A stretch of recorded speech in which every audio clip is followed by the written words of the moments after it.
twagiye tubona abantu bavutse abakene iwabo ariko tukaba tubona isa hari ahantu bageze kubera ko Imana yivuze irasohoza.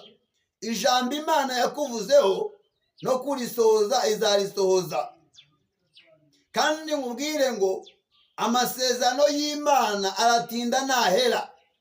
Isezerano wagiranye n'Imana nicyo gihe cyo kugira ngo Imana irisohoze. Nongeye kubasuhuza inshuti bavandimwe bakunzi ba Sam TV Rwanda, bakunzi ba Minijuru TV. Amahoro n'imigisha biva ku Mana bibane namwe.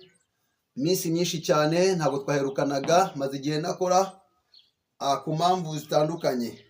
Rero ndabashuhuje mu izina ry'Umwami wacu Yesu Kristo, ndambuye ibiganza mvuga ngo amahoro n'imigisha biva ku Mana bibane namwe aho muherereye mu mpande zitandukanye, iburasirazuba, iburengerazuba, amajyaruguru, amajyepfo ndetse n'umujyi wa Kigali n'intara gatatu diaspora. Ndabashuhuje mu izina ry'Umwami wacu Yesu Kristo. Shalom, shalom, shalom. Uyu munsi rero tugiye kuganira, ariko mbere ko tuganira reka tubanze dusenga Imana kugira ngo Imana ibane natwe. Mbasuhuza mwese abantu muherereye mu gihugu cy'u Rwanda, intara zitandukanye ndetse namwe muherereye mu ntara gatatu diaspora, abanyarwanda baba hanze ndetse abarundi, abakongomani n'abandi bose bumva ururimi rw'ikinyarwanda. Mbashuje ngirani amahoro imigisha iva ku Mana bibane namwe, n'abatanzaniya bavuga ikinyarwanda mwese ndabashuhuje mu izina rya Yesu. Uyu mwanya rero, isaha, uyu munota ntabwo dutinda, narinje ngo dusenge. Nitumara gusenga ubundi mabwire ikiri ku mutima wanjye. Data nyir'ingabo, Imana yera, Imana ikiranuka, Imana ifite imbaraga, Imana ifite ubutwari, ububasha n'ubushobozi, Imana ifite ubudahangarwa, Imana ivuga bikabategeka bigakomera, Imana ivuga ijambo abantu bavuze amagambo. Ndagushimye ndaguhimbaje yuko uyu mwanya wongeye kuniza umunsi wo kuganira n'ubwoko bwawe. Ndagushimira ko wongeye kwemera ko isaha nk'iyi ngiyi nongera kuvuga ibyawe. Rero ndakwihaye, nguretse gahunda yose, nguretse iki kiganiro tugiye kugira. Ndasenze ngo buri muntu wese uratega amatwi yumva iki kiganiro abone umugisha wawe, abone neza yawe. Reka nanjye ugiye kuvuga nawe ari njye ukorere muri njye, haze kwifuza kwacu, haza kwifuza kwanjye, haza kwifuza kw'abavandimwe, haza kwifuza kw'inshuti, haza kwifuza kw'imiryango. Ni mu izina rya Kristo, amen. Imana ishimwe cyane. Rero nshuti bavandimwe bakunzi ba Sam TV Rwanda, bakunzi ba Minijuru TV, uyu ni wa mwanya twasengeye, ni wa mwanya twasabye Imana, ni wa mwanya ukomeye cyane, umwanya wo kuganira ku ijambo ryayo. Uyu mwanya rero, isaha, uyu munota ntabwo ninda, ahubwo narinje kubateguza ko amasengesho yanyu Imana yarayumvishe, gusenga kwanyu Imana yarakumvishe. Bantu mwajyaga mumbaza ngo ese uzashaka ryari, ese ubuzima urimo buzarangira ryari, ese ibyo urimo bizarangira ryari. Ibyo byose ikibazo wibazaga, uyu munsi niwo mwanya w'igisubizo cyawe. Rero nje kubabwira nka Sam TV Rwanda, nk'abakunzi ba Sam TV Rwanda mwese mwakoze subscribe, like, commenter na share, ndetse namwe mutarabikora ababishoboye mu bikore. Rero nje kubabwira ngo uyu mwanya, iyi saha, nuza kureba kuri screen yawe uraza kubonaho save the date, uraza kubonaho integuzamushinga igaragaza umunsi cyangwa se itariki y'ibirori turi kubategurira. Nk'uko mubizi, mwambajije ibibazo byinshi cyane, igihe kigiye kugera muraza kubyibonera. Ku itariki 5 z'ukwezi kwa karindwi nibwo tuzabagezaho, cyangwa muzabona ibirori, muzabona ubukwe. Iby'Imana yavuze bizaba byasohoye. Rero ntabwo turatinda cyane, narinde kubabwira ngo iki nicyo gihe cyo kubaha integuza, ariyo save the date. Muraza kuyibona, ndabatumiye nk'abakunzi ba Sam TV Rwanda. Mwebwe mudahwema kudushigikira mu masengesho yanyu, mwebwe mudahwema kudushigikira mu buryo butandukanye, mudusengera, mutwingingira. Rero nicyo gihe cyo gutangaza, nicyo gihe cyo kugaragaza ko ibyo Imana yavuze irimo irabisohoza. Nk'uko ubushize mwabibonye, Imana yarabikoze, umurenge warabaye, irembo riraba. Rero iki ni igihe cyo kuzana integuza save the date, kugira ngo mbateguze ko mu minsi mikeya invitation mugiye kuzibona, ubundi Imana ikigaragaza. Rero nshuti bavandimwe, Imana iravuga igasohoza. icyo Imana yavuze ku buzima bwawe no kugikora izagikora. Icyo Imana yakubwiye no kugisohoza izagisohoza. Ntabwo Imana yacu ivuga amasigara kicaro, ni Imana ivuga bikaba, yategeka bigakomera. Ni Imana isohoza isezerano yagiranye n'umwana w'umuntu. Icyo Imana yakubwiye no kugikora igiye kugikora. Icyo Imana yagusezeranije no gusohora kigiye gusohora. Nta jambo Imana ivuga ngo rihere. Nta jambo Imana ivuga ngo rihere. Imana yari yarasezeranije Yobu yuko izamwunamura, ariko igihe kigeze Imana irigaragaza. Igihe Yobu muri 42 yavugaga ngo nzi yuko ushobora byose kandi ntakibasha kurogoya umugambi wawe. Nta kintu na kimwe kiri ku isi cyangwa kizabaho gishobora kurogoya umugambi w'Imana ku buzima bwawe. Icyo Imana yakubwiye izagisohoza. Icyo Imana yagambiriye ku buzima bwawe no kugisohoza izagisohoza. Umubwiriza 3 aratubwira ngo igihe n'igihe cyacyo. Igihe cyo n'igihe cyacyo, ni ukuvuga ngo igihe urimo nicyo kikuyobora. Igihe urimo nicyo kikwereka ishusho y'uwuriwe muri icyo gihe. Ariko igihe cyawe nigihinduka, igihe cyo gutabarwa kikagera, Imana izakwigaragariza mu isura nshya y'icyo gihe Imana izabiguteretsemo. Mutangarize amagambo akubwira ngo nubwo bimeze bityo, nubwo hari ijambo bavuze ku buzima bwawe, nubwo bavuze ngo ntabwo bizasohora, nubwo bavuze ngo ntacyo uzageraho, hari Imana yiteguye kuza gusohoza isezerano yagiranye nawe. Icyo Imana yavuganye nawe, Imana yiteguye kuza kugisohoza.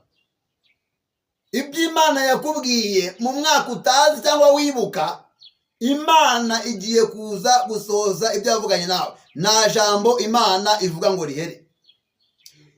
Ijambo rirambwira muri Luka igice cya mbere, hari aho Zakariya ageze, ijambo riratubwira ngo Zakariya yabaye ikiragi kugeza igihe yaboneye igitangaza cy'Imana. Ni ukuvuga umuririmbyi aririmba ngo Zakariya ntiyari kuvuga atarabona igitangaza cy'Imana. Ntabwo ukwiye gusakuza mu kigeragezo. Wisakuza mu kigeragezo, ikigeragezo ubwacyo kizagusobanura.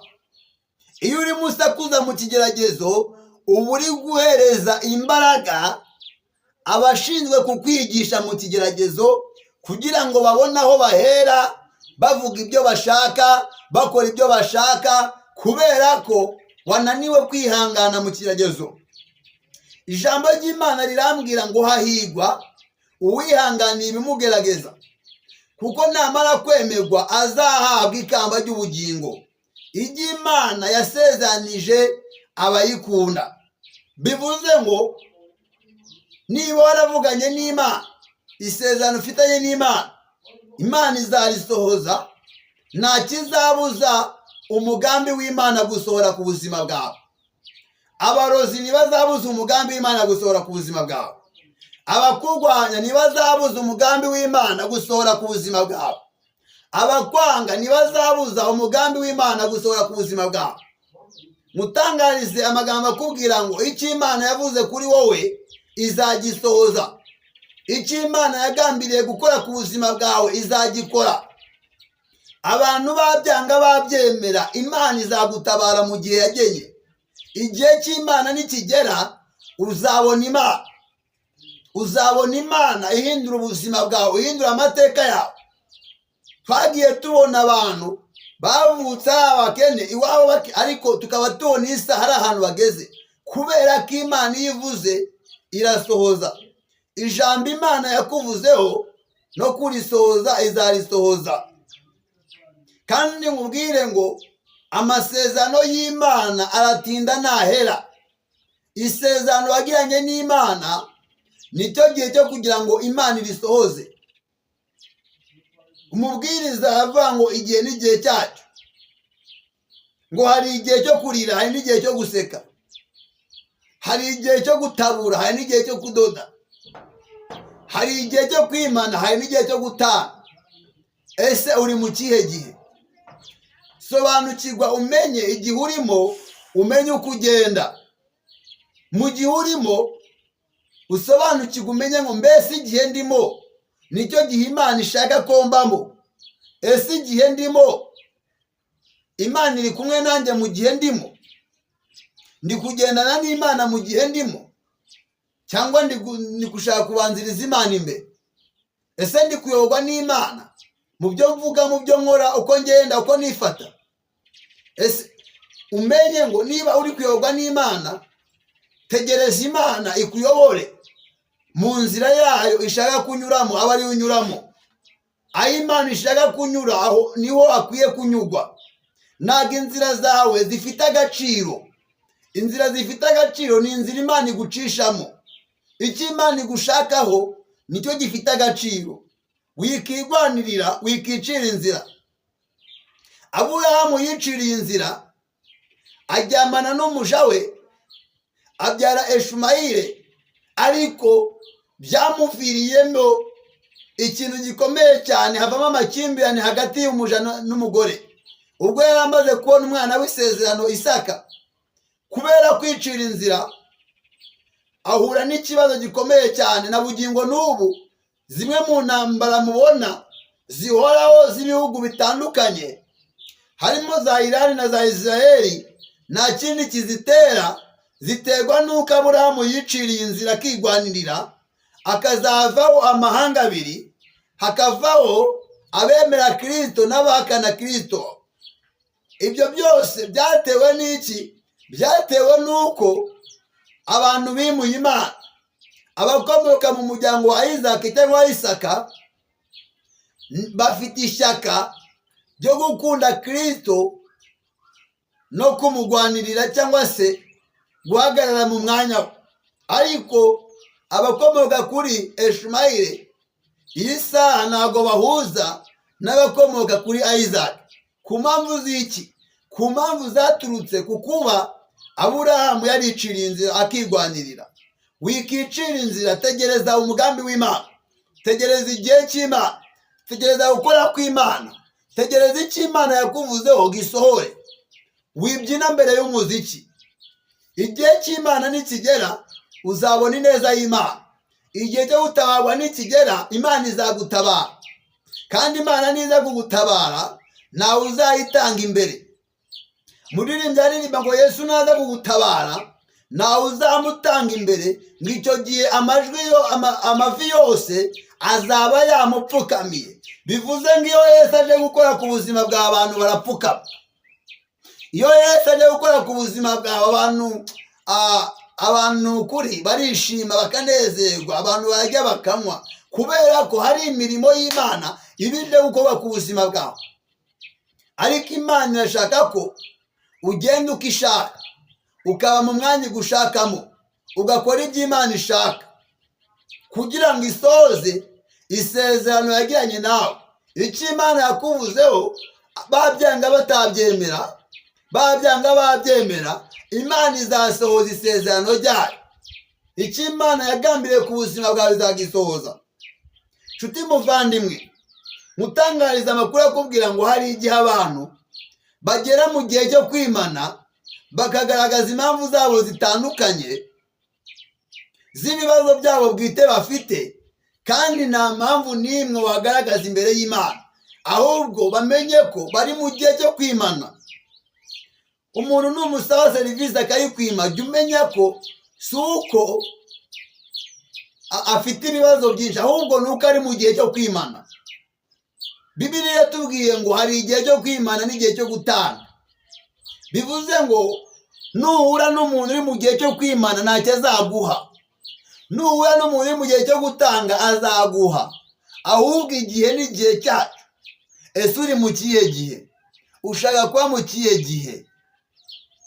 Igihe cy'Imana nigikora ku buzima bwawe, hari ibintu bigiye guhinduka, hari ibigiye gukurwaho, hari ibimeze nk'imiyaga yahuhaga ku buzima bwawe, ntabwo uzongera kumva uko guhinda kw'imiyaga.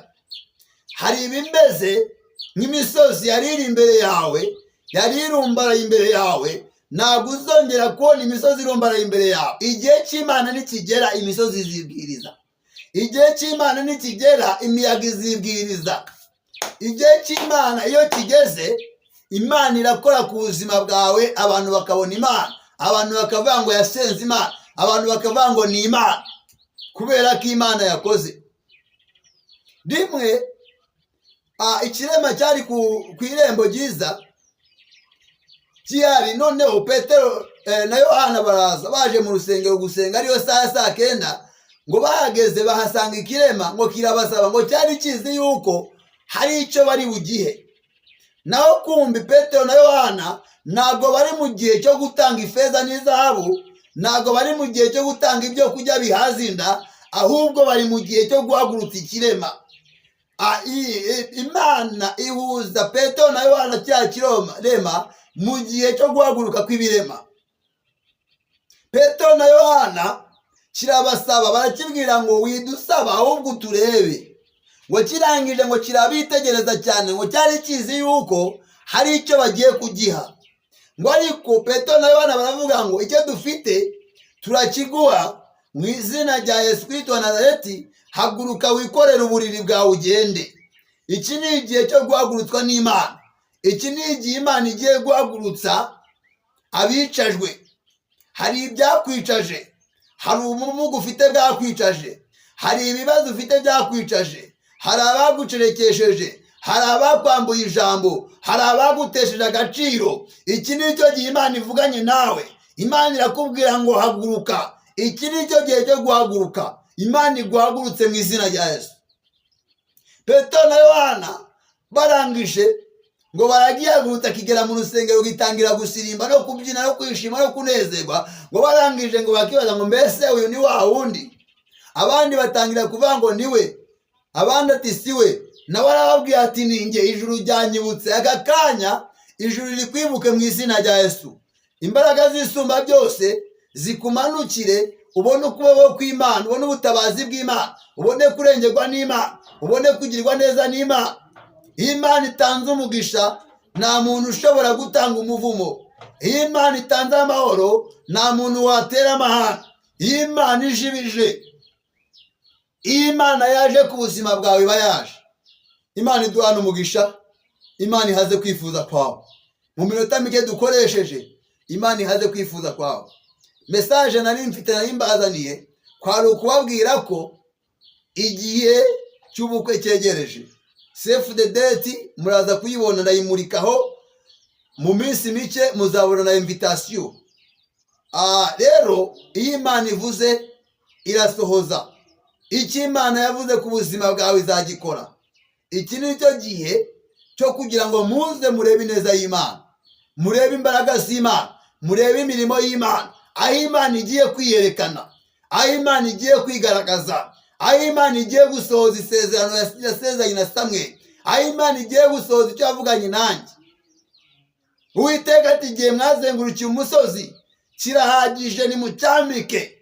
Iyo igihe cyo gucyambika kigeze, ntabwo umuntu aba akizenguruka, ntabwo umuntu aba akizenguruka, ahubwo aracyambika, kuko ari cyo gihe Imana imuteretsemo. Mwakire ijambo ry'Imana.